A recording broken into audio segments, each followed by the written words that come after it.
Wolverhampton Wanderers 0, Tottenham 1. Tottenham get a massive 3 points in what is now very much a 2-horse race, at least for now. Welcome into Top of the Perch. I am your host, as always, Nick Burt.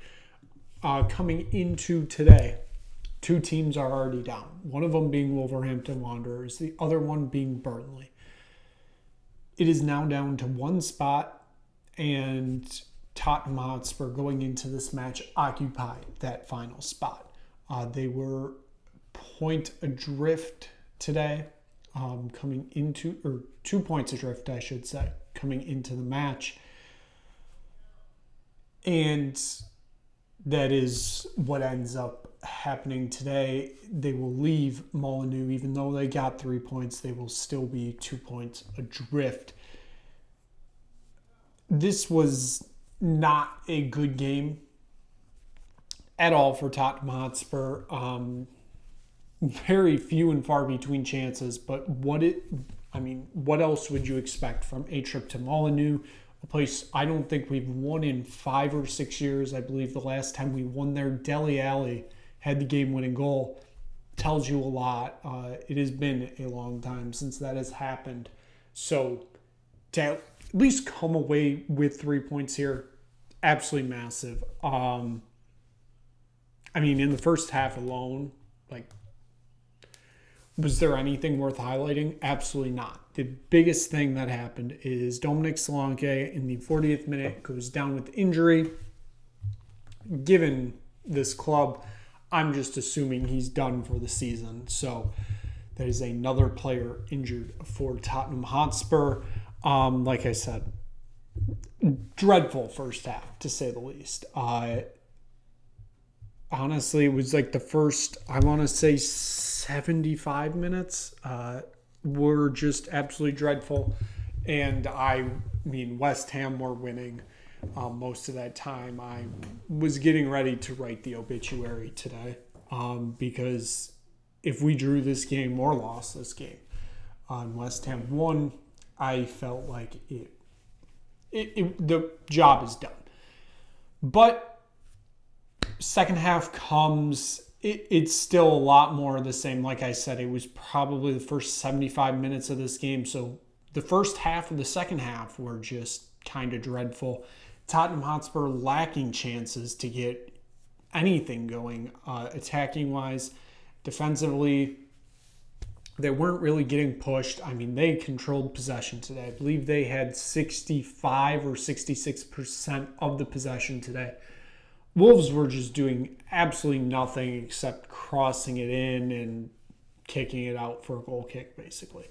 You didn't really see a lot of attacking threat from them. And, it is what it is. We get to the 63rd minute. It is a attack in the Wolves box.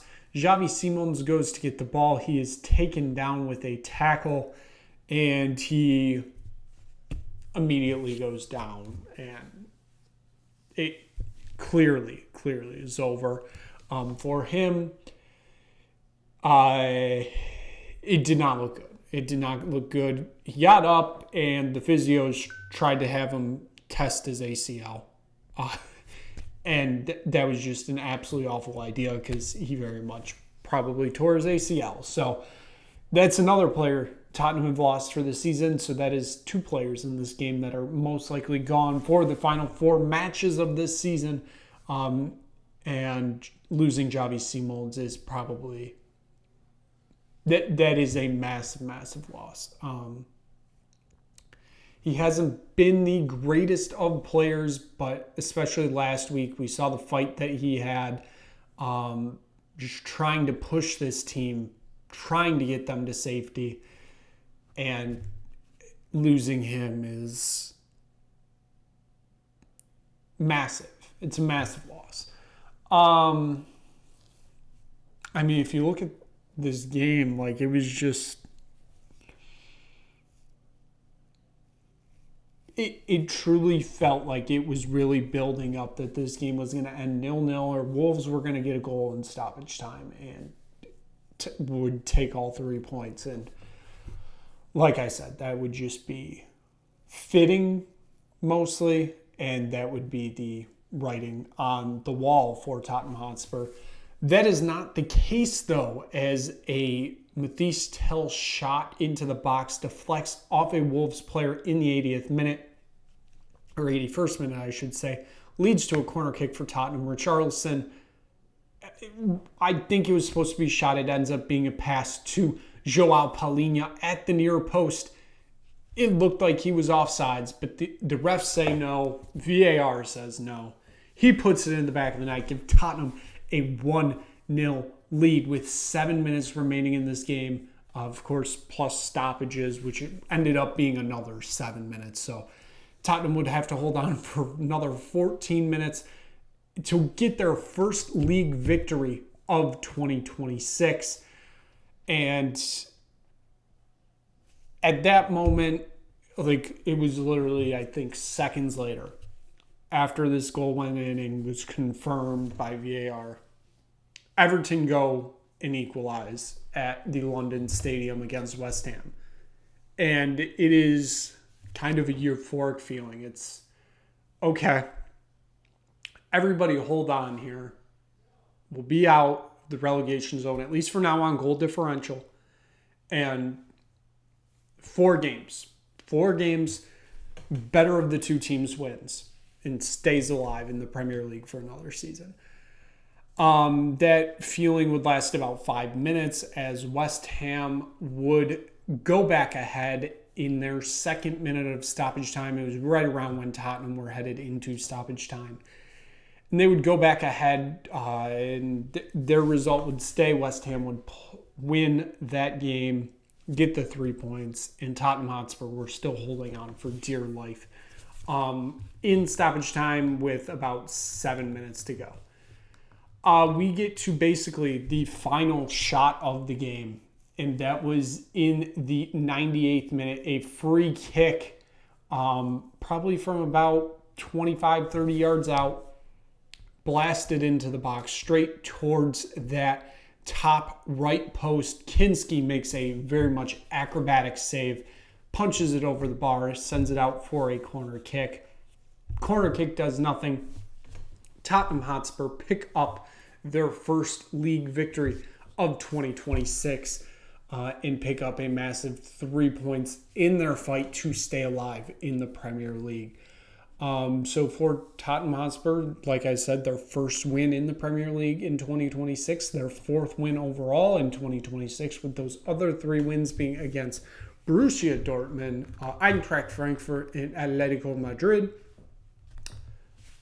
Funny club. It's a funny club, but it's still not in our hands. 4 games to go. Like I said, it seemed like we might get some help from Everton today. They couldn't hold on. West Ham, once again, go above Tottenham Hotspur. And Tottenham are still 2 points adrift with 4 games remaining. It is... You saw positives last week, and last week might be the one. It's like we should have got 3 points there, and things would have been a lot different. I find things to keep me positive. I kind of like I liked what I saw last week. This week, I know a lot of people aren't high on this and are, wow, Tottenham looked horrible. They still very much are going down. We have struggled with Wolves, especially at Molineux, forever.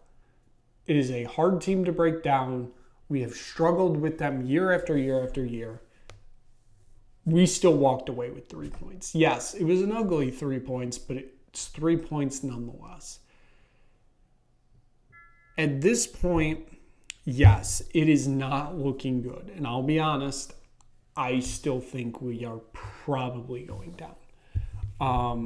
It is going to take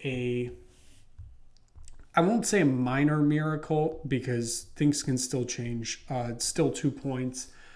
And listen, you gotta get one match better result than West Ham at this point. You see our matches there on the left. Is Aston Villa next Sunday away at Villa Park. Then it is at home against Leeds United. It's a Monday night football game.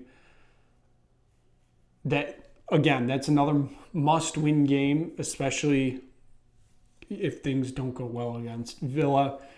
Then at Stamford Bridge, and to close out against Everton. If you take a look at what West Ham have left next Saturday, they are away to Brentford.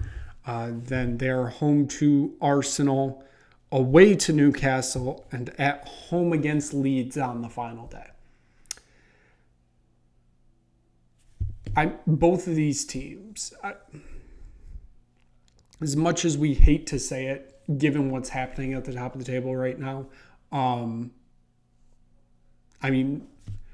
West Ham are capable of dropping points in any of these games. Especially the Leeds game. Like, I think people are going to think Leeds are going to have nothing to play for and they'll just, go for a walkabout, basically. This Leeds team is playing quite well right now. I have to give them that. They have played themselves kind of out of the relegation fight for now. Now, things can change. I saw a video today, post-match, saying Newcastle United are still technically in a relegation fight. Listen, it is what it is. But truly right now, with 4 games remaining, it's a 2-horse race. And one of them staying up and one of them is going down. And that is between West Ham and Tottenham.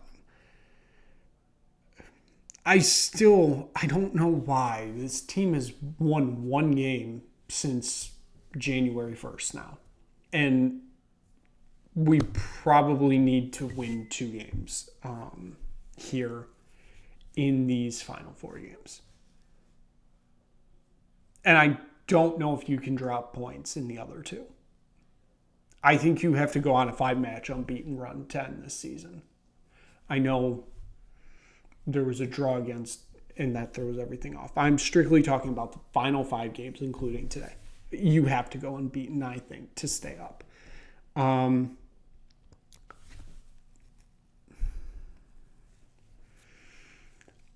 Again, things aren't in our favor right now. And this is Tottenham Hotspur. So I think that's why I'm still pessimistic that we're going down. West Ham have the harder schedule to close out. I know Villa, that is in between their Europa League semifinal games. So that is, maybe we'll rest and rotate. I doubt it, but you got to factor that in. Again, Leeds are playing great right now, but I have to believe Tottenham Hotspur will show up for that game. Chelsea, one of the teams in worse form in the Premier League right now.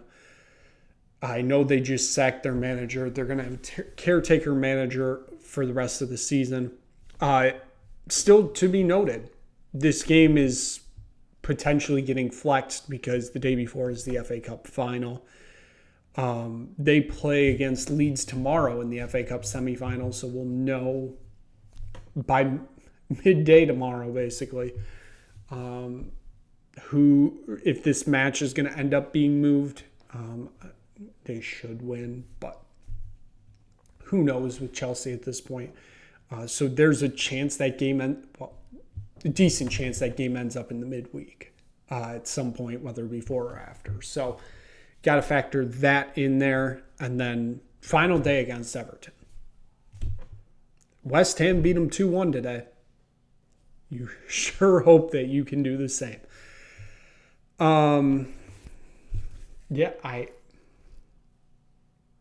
I think the odds are still against us, but like I said, I think West Ham have the more difficult schedule to close out. Our 2 away trips are not good. I will say that strictly. We don't win at Stamford Bridge. And Aston Villa is always a hard team to play against, especially given they are fighting for Champions League spot right now. I know they can technically get it automatically if they win the Europa League, but they currently sit in 5th. And they're ahead on by 8 points from 6th place Brighton, who currently sit in 6th. I don't know. This is going to be toughest 4-game run that Tottenham Hotspur probably have ever played in. And it really shouldn't be. We shouldn't be in this position, but we are. We have to play the cards that were dealt. We have 4 games left to save our time in the top flight. Let's just hope it works out. So that means next Sunday, it is a late kickoff over at Villa Park. I believe it's an 8 p.m. kickoff, if I'm not mistaken. That is going to be 2 o'clock here in the Eastern time zone in the United States. You got to get at least a point. That I get it. We need all the points we can get right now. But with our struggles that we have against Villa usually, especially at Villa Park, got to get at least a point. So we will be back next Sunday night to recap another Tottenham Hotspur game where there's a real chance they're still sitting in the relegation zone with 3 games to go. So thank you so much for watching this episode of Top of the Perch. If you just stumble across Top of the Perch, make sure you click like, make sure you click subscribe, tell anybody you know about it. We're here for the run-in. I say that every week. We will not miss an episode.